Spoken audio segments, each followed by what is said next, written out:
Okay, good afternoon and welcome to AP Economics. It's great to see everybody, and I'm hoping everybody's going to have a great time. Specifically, this semester, we're going to be looking at AP Macroeconomics. And if you would find out that you enjoy economics as much as I do, I think you're going to have a great time this semester. And I always try to tell my students that it's one of the most important subjects you could possibly imagine. And hopefully, as you go through this semester, you'll appreciate why that is. But before we start, it seems like if we're going to talk about economics, it might be a nice idea to actually know what economics is. So, we're going to start with what I think most of you think it's probably about, even though that's not totally true. Many of you, I imagine, think that it's all about money. And it is true, we're going to be spending a lot of time this semester talking about money. But the truth is, there's actually a different word that I want you to think of when you think of economics. And that word is choice. Choice. Well, economics is the study of how people make choices and decisions. Now, that's a kind of an interesting study because if you think about it, we make choices all the time.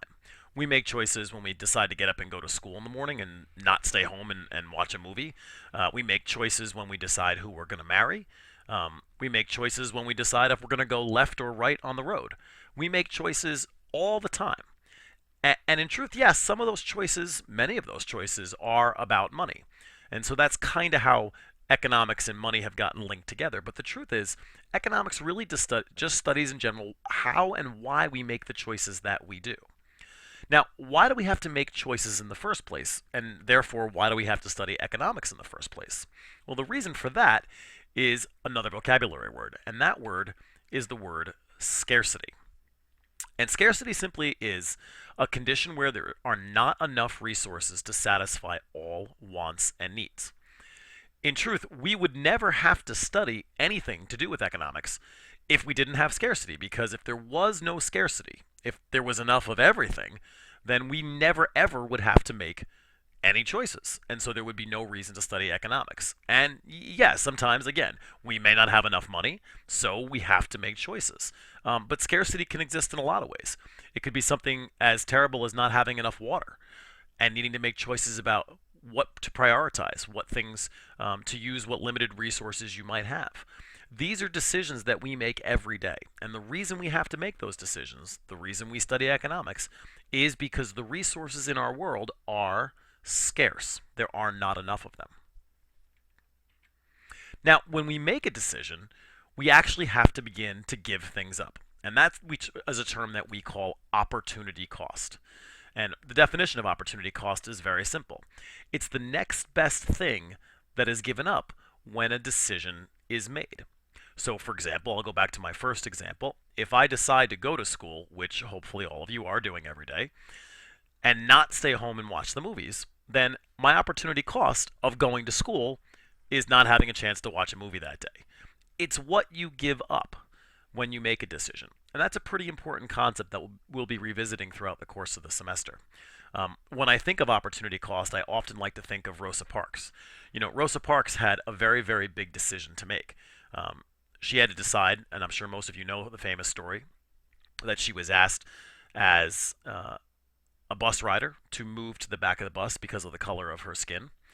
And there was only one Rosa Parks. In fact, in this case, she was what was scarce. She couldn't sit at the front of the bus and the back of the bus. She had to choose one or the other. And in making the choice to stay at the front of the bus, she had a pretty tremendous opportunity cost. That opportunity cost was, in this case, her freedom. She was arrested for making that choice, and of course would come on to be a symbol of the civil rights movement. But those choices that we make, they have consequences, they have opportunity cost. And that's a very important concept for us to understand. Having some fun with opportunity cost here. Here's a bunch. So now we'll have some fun with some situations that you might not think are economics, but definitely are. So here's my question. What is scarce in each of these situations, and what is the opportunity cost of making a specific decision? So, for example, you have a test tomorrow that you need to study for, but there is a party at your friend's house tonight. All right, so first, what is scarce? Well, what's scarce in this case is you. There's only one of you. You can't be in both places. And so the opportunity cost of deciding to stay home and study is you don't get to go to your friend's party tonight. Or you might end up at the store and see two shirts that each cost $20 and you want them both, but you only have $20 in your pocket. Again, what's scarce in this situation? Well, what's scarce is money. You don't have enough of it. So you have to make a decision. And the opportunity cost of choosing one shirt would be not getting the other shirt. Here's a situation that you might, again, think is economics, but economists would definitely see this as being part of their world. You see another student being bullied and have to decide whether or not to step in. Well, again, what's scarce here? What's scarce is you. You can't do both. You can't walk away and help the student that's being bullied. Now, obviously, both decisions have opportunity costs. If you decide to walk away, the opportunity cost is that you didn't help the other student and therefore may feel guilty, may feel badly about yourself, may not be very proud of what you did. Having said that, if you decide to step in, there are probably some opportunity costs to that as well.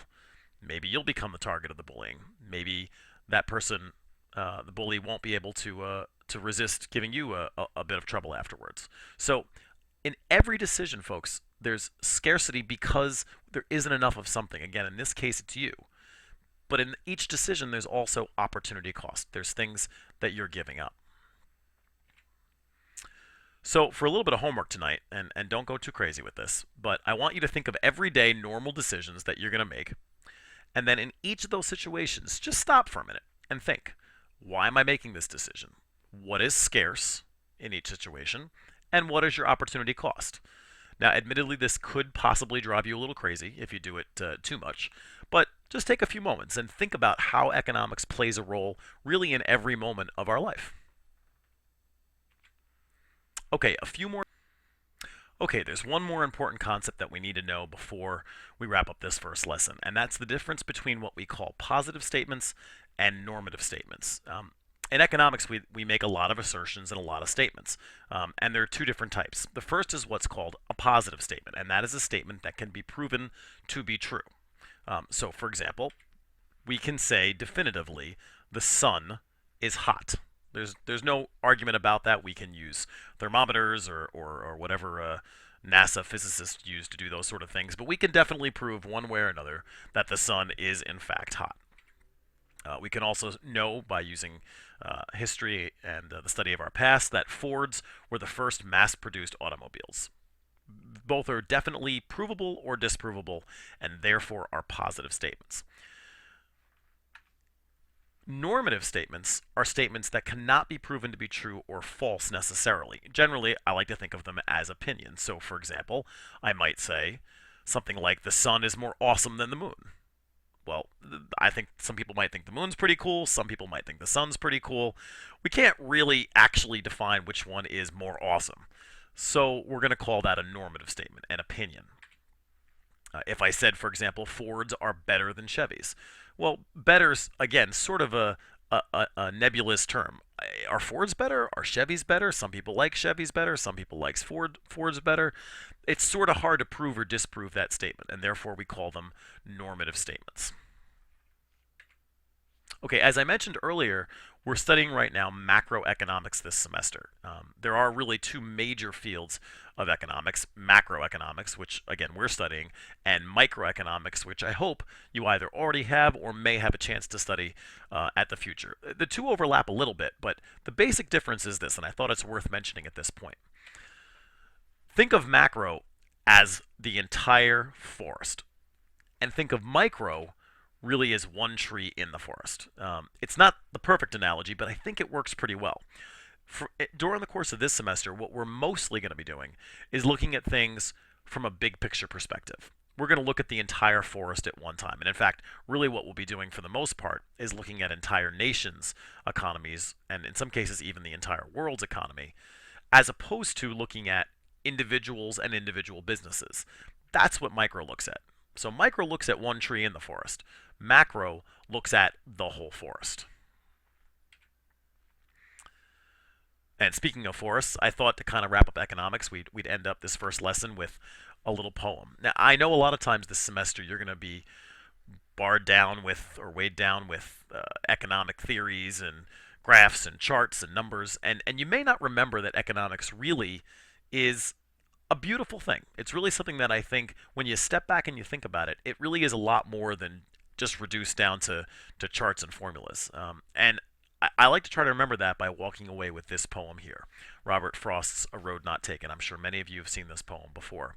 But if we think about it, this poem couldn't be more economic if it tried, right? I mean, the poem is about two roads that go different directions, and that going either direction has a consequence, has an opportunity cost. But you can't go both directions because you are scarce. You have to make a choice between going to the left or going to the right. And both of those paths have a consequence, have an opportunity cost. All right, I hope you've enjoyed the first lesson. Go ahead and work on your module activities.